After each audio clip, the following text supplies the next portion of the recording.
Si ou gen pou felisite m, pa tan se le mouri, pa tan se le male pou felisite m, men se felisite m, pa lavem, ankouraje m, chouchoute m, kajole m, karese m, pa kite se lem pa la pou ap di te bon.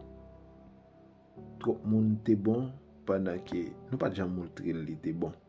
Trop moun te au service de nous, pendant nous pas déjà soucier de lui.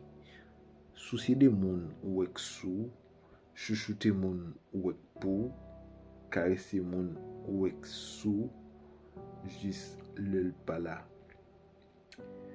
Même passage li a témoigné comment ou te yon chéri pour lui. Pas fait hypocrisie avec un monde qui bon pour ou à montrer li pas rien. Parce que l'elle pas là. On comprendre que c'était un bon prochain.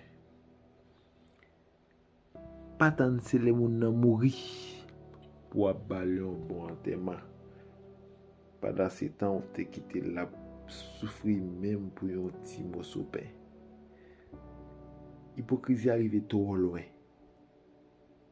By love ak moun qui ba love.